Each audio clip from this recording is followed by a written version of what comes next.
you think of Lokah? Because out of all that, it's also a fantasy film, as you mentioned, but it's a very different, very unique, and a very Malayalam fantasy movie.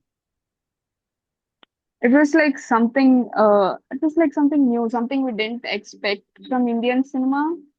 It's like the whole cinematography itself was like, I felt like I was watching some kind of like a Hollywood show, not a movie, I would say, but like some kind of show. And then we Stranger have Things. It's Kalyani very stranger. It's very Priyadarshan as Stranger Things coded. it's very Stranger Things vibe with the neon lightings Yeah, and yeah. like that actually being as you said, it's Bangalore, right?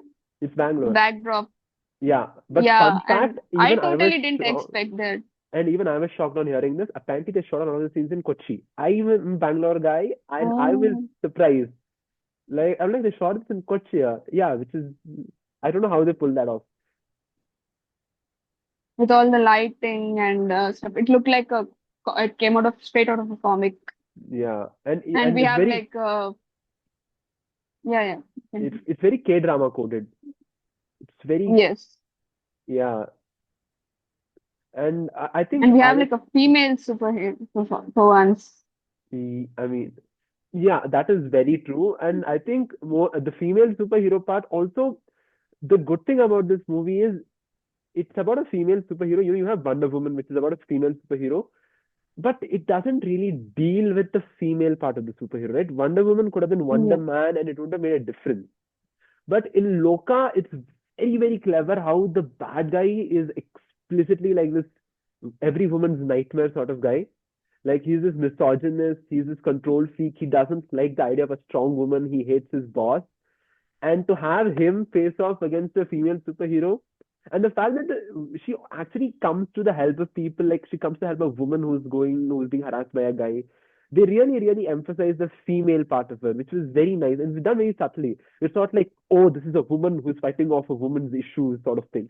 You only think about it after the movie, so like, oh, this is how they did it, which is something I really, really liked. Yeah. It was very subtle and it didn't like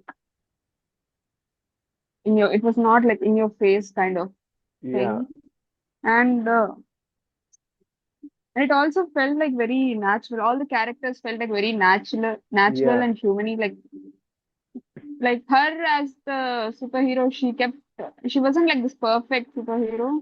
Like she yeah. kept making mistakes throughout, and then she helped these three Goofy guys, boys. goofy She losers. could have just left them, Yeah, but then she felt she had that responsibility over them. yeah. I Yeah, feel so it like was very realistic and touching. yeah, I feel like the guy Nazlan, who's also in Premalu, I feel like he's probably the most relatable like actor in all of India right now. Like he plays these very Gen Z coded characters like in Premalu, Alapula Gymkhana, or here he's always this loser guy who's got nothing good going on in life. This, like he gets a breakup, he's going around boozing with his friends. He doesn't know what to do with his life, what to do with his career, and he always is behind like these really really successful smart women. It's he's very relatable, and I like how they used him. I mean, you take his character, you take his whole arc, and it would be perfect in a rom com, right? Like a guy, a slacker is there. He's just had a breakup. His girlfriend has come, ex has come and given him their cat, and he sees this new girl move into their house opposite to them, and you can just make a very clean rom com out of it. He's got one friend who's perpetually high. He's got another friend who's supposed to be a doctor, but he wants to be an astronomer and he's afraid of blood for some reason. And it can be a very clean rom com and spoiler, but Tovino can be like her awesome ex that who comes back in her life again.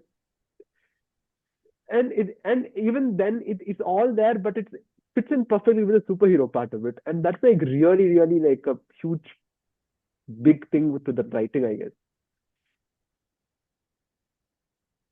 And like with the hints of like other characters that they played in this part, like I'm really excited to see how they will expand this universe. Like I've been seeing a lot of theories and reels onto Yeah. how this is also somewhat mythologically related. Forward to see how this all connects in the next part. And other thing is it's not like Indian mythology per se. It's like this mix of Kerala folk legend plus, I don't know, Mesopotamian, Sumerian, Greek mythology. You're hearing names of Yeah. Ishtar. I'm like, what is, and then if you've seen the teaser part two, Tovino's like asking Dulkar again, spoiler, I mean, everyone knows he's there, but like, Dulkar's like, you killed Hitler. I'm like, what? Like, I'm not sure if they have uh, exactly written everything out or if just like, this is hype boosters. But compared to all the other cinematic universes that have come out, I feel like this is one where they've clearly thought of everything to its end and they're executing it step by step. Like, you see, you take other movies, it feels like they're sort of just throwing it and then like, let's see what sticks and let's work on that. But here it feels like they have a very cohesive vision in mind and they're like, this is what it's gonna be about and this is what we are gonna do, which is nice. Like, and so that means we can get the sequel soon and not wait for 10 years and then have Kalyani leave the movie like what happened with Kalki and Deepika.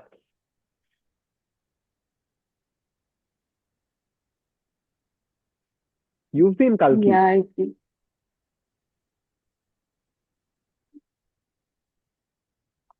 I've seen Kalki, but like it's been a while. I barely remember it.